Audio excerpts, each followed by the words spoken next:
Hey everybody, this is PJ Riley from Competition Archery Media. I'm out here at London, Kentucky, and we are at the USA Archery World 3D Team Trials. This is going to be a two-day competition to pick the team that's going to go to Canada to compete in the World 3D Championships that's going to be later this summer.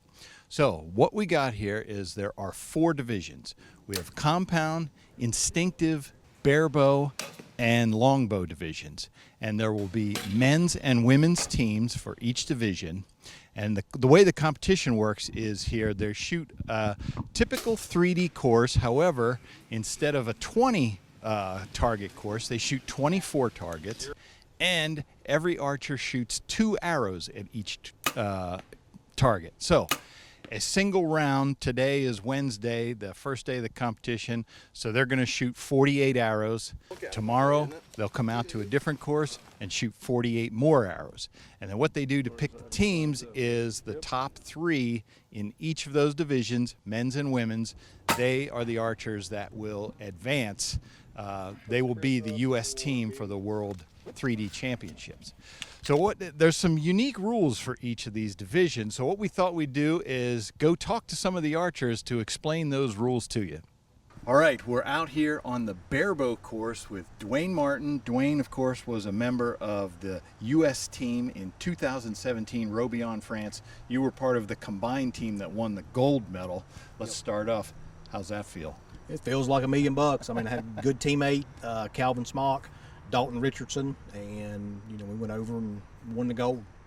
All right, so let's run through the barebow division. Tell us about your equipment and the rules unique to that class. Okay, barebow, you can shoot a barebow. It cannot have a stabilizer.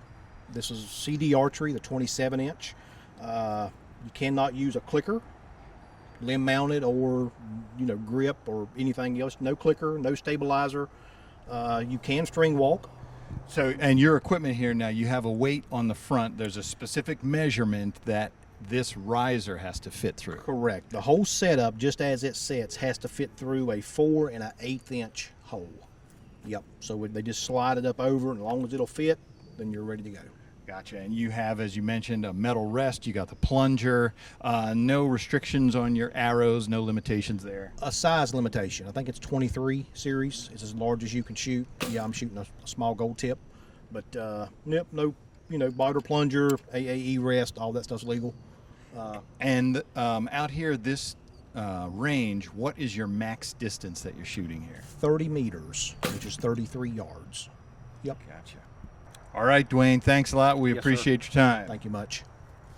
All right, we're here with Trevor Fielder. And Trevor, you are competing in the instinctive class this weekend. Tell us about that class.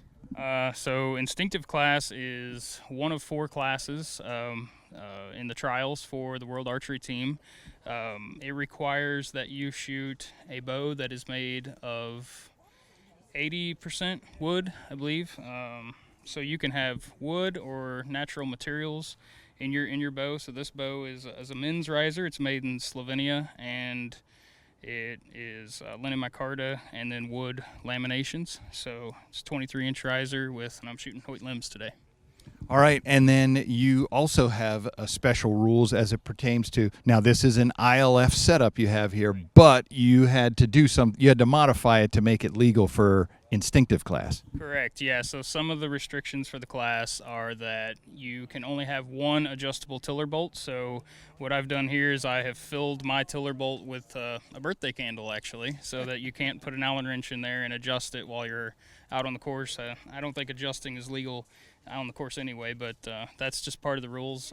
Some of the other rules revolve around the type of rest that you can use and how you address the string. So you can't string walk. You also, if you shoot off the shelf, that's legal, but you can only have your shelf bumped out 1 millimeter from the side of the riser. So some restrictions there. You can also shoot a elevated flipper rest. It can't be metal or anything like you might see in a barebow class. So some restrictions there. Gotcha. And as you were saying, you have to basically be touching the nock or all but it. Right, yeah. So just for the string portion of the rules, your finger has to be within 1 millimeter of the nock, so that's basically touching the nock. They give a little leeway there for when you draw back if it comes away from it slightly. Another thing is that the serving on the string has to rise above your line of sight when you're at full draw. So if that was to stop in my eye line, then that would be illegal. And you can shoot any arrows. They don't have to be wood. They can be anything. Correct, yeah. So you can shoot carbon, wood, aluminum. I think, I doubt there's anybody here shooting anything other than carbon today in this class. So, Trevor, how are you aiming? So I use a gap method, so I aim with the tip of the arrow. So I have a very long arrow. It's about 33 inches long, and when I draw back, that arrow's underneath my eye, and I shoot it similar to how you would shoot a shotgun.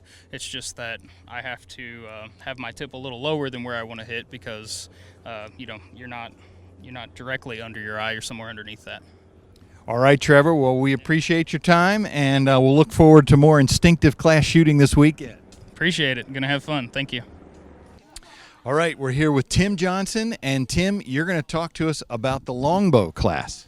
Yes, sir. So, PJ, the longbow class consists of a longbow. Now, the longbow can only be 1 or 2 piece. It cannot be a 3-piece bow. You can have it any length you wanted to. And with the World Archery, you can actually have metal built into it. That can't be exposed. So World Archery is kind of different than all the other longbows we have out there, but it's also recognized by more countries. So with the longbow, 2-piece, you have to have a shelf, shoot off the shelf, and it has to be off leather, and it can't be any more than 3 millimeters. So that's kind of not as forgiving as the instinctive class has the rest, and obviously bearable has the plunger and the rest, which is very accurate. Yeah. Your grip can be anything you want it to be. String material can be anything you want it to be. But you got to make sure your serving is above your eye at full draw. You can't use that as a reference point, kind of like a peep sight on a compound. It's going to be got to be far above there. So we serve a little higher. You'll see people around here, their bows, their serving goes a little bit higher.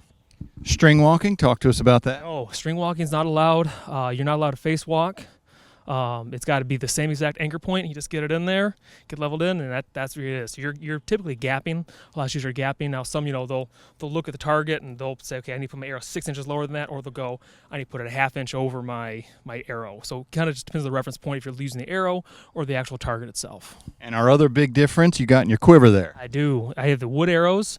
This is a requirement for the longbow class. This sets us apart. So you go to the instinctive class, they have a rest and a no plunger, and it's not quite the same rest that you use in bare bow, but they still use carbon arrows. So half the art of doing a longbow is getting your arrows right. So you can build them yourself, have them built for you, making sure they're tuned right and built to your specifications for your draw length.